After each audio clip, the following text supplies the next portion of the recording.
And I kind of wish Pitt would play Notre Dame every week. YouTube views are through the roof. Notre Dame fans commenting all over the place on our Pitt-centric YouTube videos. I love it. It's great. They're all delusional and disrespected, but it's great. I appreciate it. Regardless, Pitt is moving on to face another team whose uniforms at times has been confused with the Panthers' mid-2000s uniforms. It's Georgia Tech.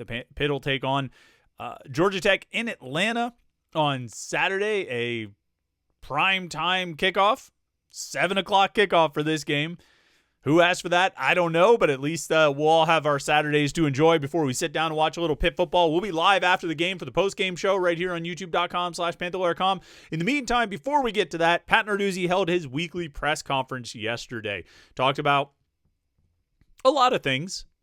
Not that many things, but a lot of things. Talked about the Notre Dame game, talked about Georgia Tech, talked about what Pitt needs to do to bounce back from the loss to Notre Dame as they go into Atlanta for this game against Georgia Tech. So we're going to do what we've done a number of times, all season long. Every Monday or every Tuesday edition of the Morning Pitt, we break down Pat Narduzzi's Monday press conference, play some key clips, some things that stood out to me, or at least some things I want to talk about, and that kind of makes up our Tuesday episode. So let's get into it. What did Pat Narduzzi say at his weekly press conference on Monday? What stood out to me, and what do we think of his comments on the Tuesday edition of the Morning Pitt right here, youtube.com/Panther-Lair.com.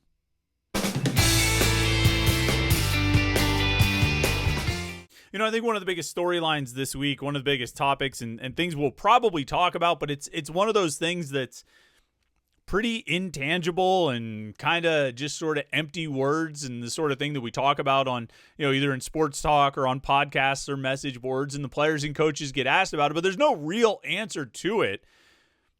But we still talk about it and we still bring it up and we still have these questions about how to avoid hitting the wall, how to avoid allowing one loss to snowball into more. And I think the reason we're asking that question so much this week, the reason that Rasheem Biles and Mason Heintschel were asked about it after the game on Saturday is because of what happened last year, where Pitt started off the season 7-0, and then they lose to SMU, and then they lose to Virginia, and then they lose to Clemson and Louisville, Boston College, and Toledo, and all just sort of snowballs. The losing gets out of hand, and before you know it, you've gone from 7-0 to 7-6, and that's pretty unpleasant. And so I think, that's why it's a question that we're so interested in now. Pitt built a 5-game winning streak. They had all the momentum in the world. They were 7-2, and then they go get smoked by Notre Dame, and you say, okay, that was one loss. How can you avoid that one loss turning into 3 when you've got 2 more good, talented, ranked opponents coming up here in the final 2 weeks of the regular season? And you look at, Narduzzi's history, Pat Narduzzi's history at Pitt. He hasn't had that many extended win streaks. 2015, they won 4 in a row in the regular season, and then they lost 2 games. They lost to Carolina and Notre Dame before they bounced back and won 2 at Duke and against Louisville. 2018, they won 4 in a row to clinch the Coastal Division. Then they lost to Miami in the regular season finale. Lost to Stanford or Clemson in the ACC championship game, and Stanford in the Sun Bowl. But if you're just looking at regular season games, 2019 they won 4 in a row. They beat UCF, they beat Delaware, they won at Duke and at Syracuse, and they came home and lost to Miami, an ugly 16-12 game that broke that winning streak. And they avoided the snowball there. They went to Georgia Tech and got a 20-10 win, and then they beat Carolina at home for the first time since joining the ACC to win a couple in a row before they lost a couple in a row to end the regular season. 2021, they had a 4-game winning streak, New Hampshire, and then 3 conference games. They lost to Miami. That broke the momentum, but it didn't snowball. They rebounded and won 4 more games in the regular season, plus the Wake Forest game in the ACC championship game.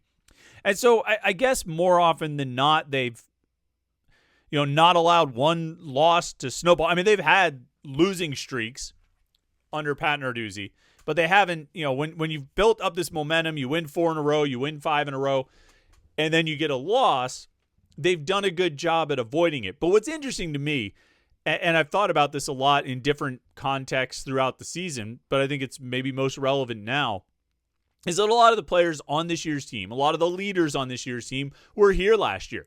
And they went through the 7-0 start, and they went through the 0-6 finish. And I'm curious, because I think you could cut both ways. I think on one hand, you could have guys looking at it like, okay, we can't let one loss turn into 3. Like, we need to cut it off and not allow this to carry on. Now, where we got messed up last year is we did this and we did this and we did this. We need to make sure we take a different approach and handle it differently this season. But then it could also cut the other way of, maybe for some of those guys who say, oh, man, it's happening again, after just one loss. And then it becomes a bit of a self-fulfilling prophecy. So I asked Pat Narduzzi about, how do you avoid it snowballing? Does it help when you have the players who were here last year and they know kind of how it got away and maybe they have an idea of how to prevent it from getting away? I think everybody knows. You got to come to play every week. You got to bring your A game. You got to prepare. You got to keep the same routine. I don't worry about snowballing. I don't think you can control that. The other team will make you snowball. You got to go out and execute and make plays, right? It just doesn't happen to you. Okay, you let it happen, and our guys are pretty strong. Again, it's my job. If we snowball, blame me. Don't blame them. It'll be my fault. So they got to come to play. I got to get them ready to come to play, and they got to be motivated. I think if you can't get motivated to play this game, you got problems. Yeah, when it comes down to it, it's not like you're going to change things up. It's not like you're going to hold meetings at different times or different types of practices or something like that. You have to approach it just like you approach any game, and you have to try and go out and win it just like you would try and go out and win any game. I just wonder if I know it's lurking in the back or maybe the front of Pitt fans' minds of, well, just like last year, they got a bunch of momentum and then they lost out. I'm sure there are plenty of Pitt fans. I know there are plenty of Pitt fans out there because some of them have been posting on the message boards that, well, they had all this momentum. Now they're going to lose out. And those are the same Pitt fans who after the Louisville game said Pitt will be lucky to win 4 games. So, maybe you take all that with a grain of salt. But I do wonder if for the players or the coaches, if there's a Grand Theft Auto meme of here we go again. Now, it doesn't need to be that way. Notre Dame was the best team they faced all season. They're the best team they're going to face all season. So, it's not necessarily a harbinger of things to come. And as far as we know, their quarterback is still healthy and most of their offensive line is still healthy. And so, within reason. And so it doesn't have to go the way last year did, but it's interesting and something to keep an eye on. Of course, a big need for improvement is going to be with the play of Mason Heintschel. Pitt's freshman quarterback was not good against Notre Dame. As a matter of fact, one would say he was downright bad. 16 of 33 for 126 yards and 1 interception, no touchdowns. Kind of right up there, actually below what he did at Syracuse. His third career start, he was 13 of 24 in that game, 140 yards, no touchdowns and interception. Now, Heintschel bounced back from that Syracuse game with the best performance by a freshman quarterback in Pitt history. The next week, when they played NC State, he threw for 423, 3 touchdowns and no picks. I don't know if he's going to go down to Georgia Tech and throw for 423, 3 touchdowns and no picks, but Heintschel bouncing back is an essential piece of the puzzle here. That it's going to be ups and downs and roller coasters when it comes to a freshman quarterback, and certainly Heintschel is at the bottom. How can he get back up to the top? What did Pat Narduzzi think of what he saw from his freshman quarterback against Notre Dame? Kind of like I talked about, when he had protection, he didn't have anywhere to go with the ball. Obviously, a couple times he, went to the wrong spot, but he's going to learn from those things. That's there's not a quarterback in the country that doesn't go out there and throw it to the wrong spot. Read a coverage wrong. There's not one in the country. Even as good as their quarterback was, we had a pick 6 too. That's something to build off of. That was a heck of a play by him. And again, I wish Kavir would have got in the end zone. He's had 2 nice interceptions this year. We got to teach him how to score and get that, another 15 yards and score and really get it done. So, even really good quality quarterbacks wherever make mistakes too. So Pat Narduzzi's referencing back to a previous question there. Well, why are you talking about Rasheem Biles and Kavir Baines-Marquez when we're asking a question about Mason Heintschel? I understand you're talking about like I think he had been previously asked, is there something for the defense to build off of from that Notre Dame game, and so that's why he went into that. That was that's something to build off of. Heck of a play by Heem, and again, I wish Kavir would have gotten the end. Like, we started with a question about Mason Heintschel, and we're talking about everybody, not a quarterback in the country that doesn't go out there and throw it to the wrong spot, and we end up with. We get from, what'd you think of Mason Heintschel's performance? Well, when he had protection, he didn't have anywhere to go with the ball, and obviously sometimes he went to the wrong spot. And we end up with, we've got to teach Kavir Baines-Marquez how to score touchdowns. Let's try again. How about Mason Heintschel and accountability? Does Pat Narduzzi like that intangible quality of Mason Heintschel to be able to look at himself and point out where he went wrong and what he needs to do better? He can be honest. He can walk in a press conference after the game, like Mike told me, and said, "Hey, listen, I didn't play well enough today." I mean, he can take that. He doesn't have an ego at all. He's a down to earth kid that he understands. He could play better, just like everybody else on offense and defense and special teams. I mean, I think after a game like that or after any loss, even after wins, you got to look at yourself. We could win the game by 20. And you're still looking in the mirror to say, what could I have done better? Man, I didn't play good enough. Because we give grades to everybody. Some guys played winning, some guys played average. Okay, so win or loss. I mean, we grade our guys, and they know what they have to do better to get more reps and to help us win. So that's what we need. All right, so that was a little bit better. Thank you, Pat Narduzzi, for telling us a little bit more about Mason Heintschel and his account. I mean, like, Heintschel has to play better, and I think it's we always want everything to move sort of in a steady climb, right? But it doesn't always work that way. You're going to have ebbs and flows, peaks and valleys. You can look at the careers of guys like Kenny Pickett. You know what I mean? You can look at Nate Peterman's 2 years at Pitt. You can look at James Conner or somebody like that. I mean, very few guys did not have that ebbs and flows. Aaron Donald probably didn't have it. Larry Fitzgerald didn't have it. Tyler Boyd was pretty consistent, and Jordan Addison too. But most guys are going to have those ups and downs, particularly when you're a true freshman, particularly when you're a true freshman quarterback. And so Mason Heintschel is going through that. Now, one thing that he can help himself, and Pitt's offense can help itself overall, is on third down. Pitt was 0 of 13 on third down against Notre Dame. And actually, it's not just helping themselves on third down, because there are bigger problems than just being 0 of 13. There's a reason they were 0 of 13. And a big reason why they were 0 of 13 on third down against Notre Dame is that 11 of their 13 third downs were 3rd and 7 or longer. 6 of their 13 were 3rd and 10 or longer. So almost half of their third downs, they were facing double-digit distance to go. Only 2 were what you would consider manageable, makeable third downs, 3rd and 4 and 3rd and 5. Not that you can't make a 3rd and 7, not that you can't make a 3rd and 8 or 3rd and 11. Like, those things can be converted, but it's a whole heck of a lot easier when you're 5 yards or less or 4 yards or less. And not surprisingly, there's a direct correlation between first down failure and third down failure, because all these times when they had these 3rd and longs, like their first third down, it was 3rd and 8. Well, you know what they did on first down before that? It was a pass to Raphael Williams that he dropped over there. Their next third down was 3rd and 10. You know what they did on the first down before that? A 2-yard run from Desmond Reed. A Jakarian Turner 1-yard run leads to 3rd and 9.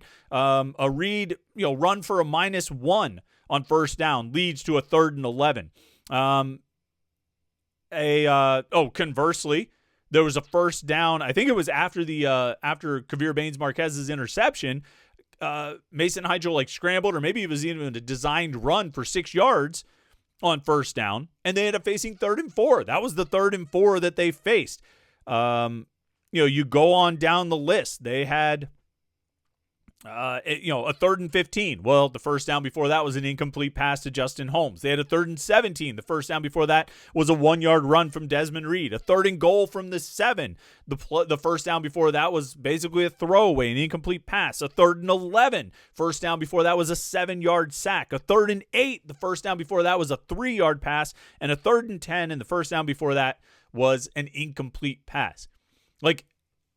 If you fail on first down, it's so much harder on third down, because you're far more likely to end up in those 3rd and long situations. And this is not some new revelation. These are new numbers because they're from the most recent game, but it's not a new revelation. We've been talking about this all season. Pat Narduzzi has too, and he talked about it on Monday. Offensively, we didn't convert on a third down. And again, the big problem is against that defense, you get in a third and long,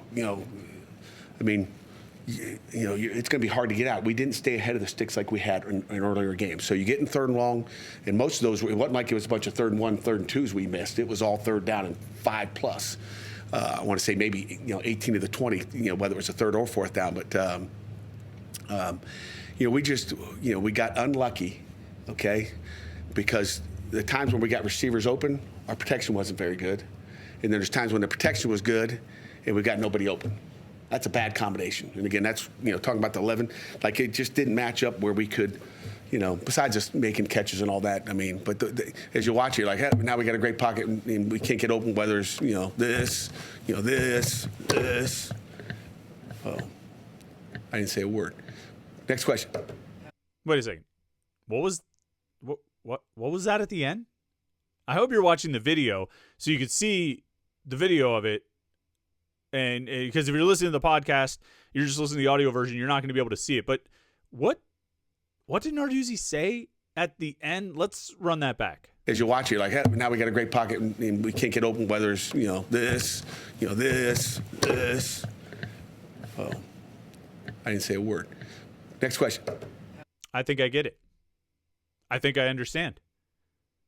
He's complaining about officiating.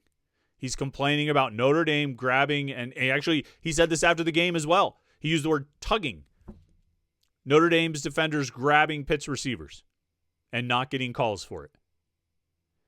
I just don't have much tolerance for complaining about officiating anymore. I really don't. Like in this particular situation, you lose a game 37-15, brother, you got a lot more working against you than some uncalled pass interference penalties. Seriously. Don't bring that up. Don't bring that up. Even if you're thinking it, don't bring that up. What do you hope to gain here? What are you accomplishing with that? Don't even insinuate it. Your receivers need to get open. And your quarterback needs to hit them when they are. You need to block better. You need to run routes better. You need to get better separation. You need to make better throws. You need to have a better game plan. You need to call better play.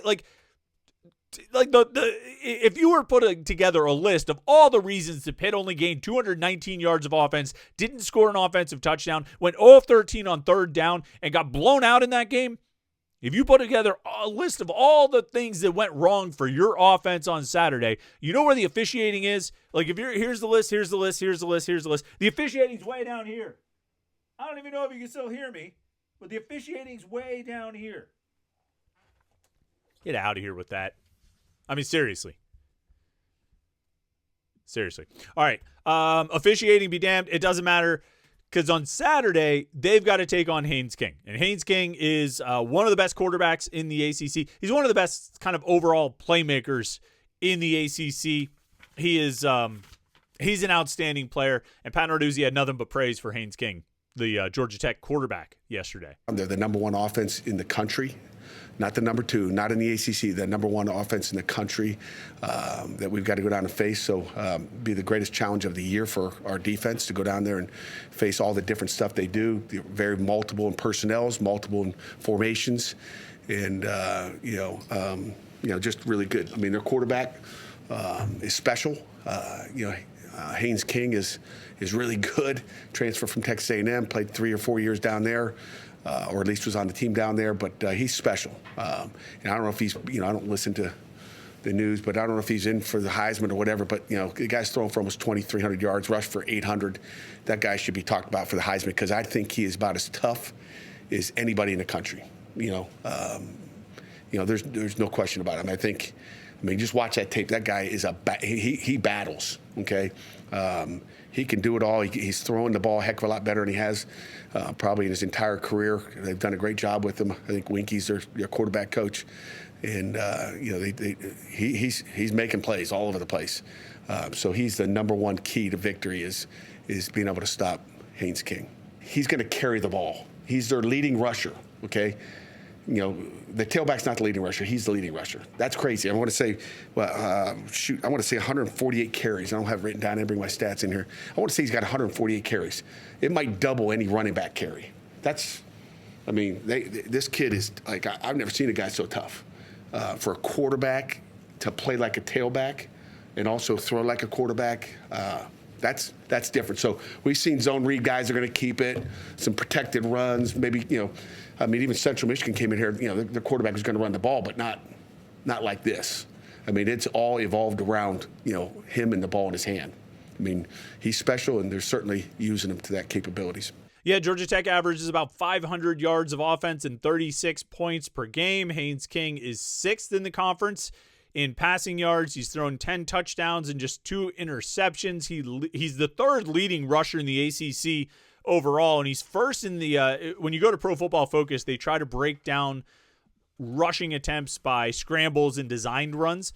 And if you look in designed runs, according to Pro Football Focus, Haynes King leads all quarterbacks in the conference in designed runs with 800 rushing yards on designed runs. He also led the conference last year in rushing yards gained on design runs with 531. And I think sort of anecdotally, Pitt has done well against those kinds of quarterbacks. Now, Haynes King is a unique animal. He's a little bit like, well, I can't really come up with a good comparison. At times, I've felt like he's a little bit like Eli Holstein, but he's a little bit quicker, and Eli's a little bit bigger. But they're both kind of dangerous runners. But I think Haynes King is faster. Eli even admits that Haynes King is faster than him. But overall, I think Pitt has done a pretty decent job against quarterbacks who go on a lot of designed runs. Just kind of looking through guys last year. I had a few of the notable designed run guys that Pitt faced last year. Cade Klubnik, it's not a great example. He was third in the conference among quarterbacks in designed rushing yards with 346. Obviously, he had one really, really big run against Pitt last year, but he had 5 for 64 on designed runs. So one went for 50, so I guess the other 4 gained 14. Not bad, except when you get to that one.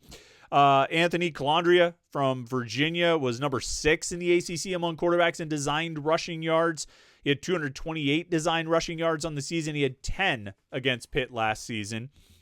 2023, Tommy Castellanos at Boston College was number 1 in the conference among quarterbacks with designed rushing yards. He had 917. When Pitt won that game, he had 31 designed rushing yards. But earlier in the year, Kyron Drones, who was number 2 in the ACC in 2023 in designed rushing yards, had 73 on 18 attempts against Pitt, averaged a little better than 4 yards per carry. So Drones had some success there. Maybe that's the one that you want to look at. That's the guy who's had the most success on designed rushing against Pitt in the last few years. It's Kyron Drones at Virginia Tech. Maybe that's the comparison for Georgia Tech. This year, probably the best designed running quarterback Pitt has faced is Castellanos again. He's got 60 for 199 on the season. He's the number 5 quarterback in the ACC in design rushing yards. He's averaging a little better than 3.3 yards per carry on design runs. Against Pitt, he had 3 design rushing attempts for 9 yards, according to Pro Football Focus. So for the most part, they've done well. The one guy who really got over them was Kyron Drones, at least on a consistent basis, running with the kind of volume that Haynes King is going to run. Obviously Klubnik had the one big run last year, but was pretty consistently bottled up. Otherwise, I think it's an interesting matchup because of that. Because Pitt has generally done well. Pat Narduzzi did say they use a lot of different formations and things like that, but I think Pitt has a pretty smart defense generally in terms of preparation. Certainly I think the linebackers are good at that. I think the safeties are as well. And so, there should be some opportunities there. It's just like he's probably going to break one. Can you mostly bottle him up otherwise? Kind of like they did to Klubnik, although 5 for 64 with a game-winning touchdown doesn't exactly feel like you did all of that good a job. But Drones probably in 2023 is the closest comparison that I could really find, at least among ACC opponents. we'll see how Pitt does, and we'll see how they bounce back. It might be mostly about that guy right there, Mason Heintschel. And if he can bounce back from his worst performance of the season and have a big game, then Pitt's going to have a good chance. But we have all week to talk about this, all week to break down Pitt, Georgia Tech, and everything else going on in the world of Pitt sports. So make sure you like this video and subscribe, youtube.com/Panther-Lair.com. Stay tuned at Panther-Lair.com for all the Pitt coverage you can possibly handle, and we will get you ready for Pitt, Georgia Tech, and everything else going on. So thanks for watching today. Hope your week got off to a great start yesterday. Enjoy your Tuesday, and we'll be back with another Morning Pitt tomorrow right here on youtube.com/Panther-Lair.com.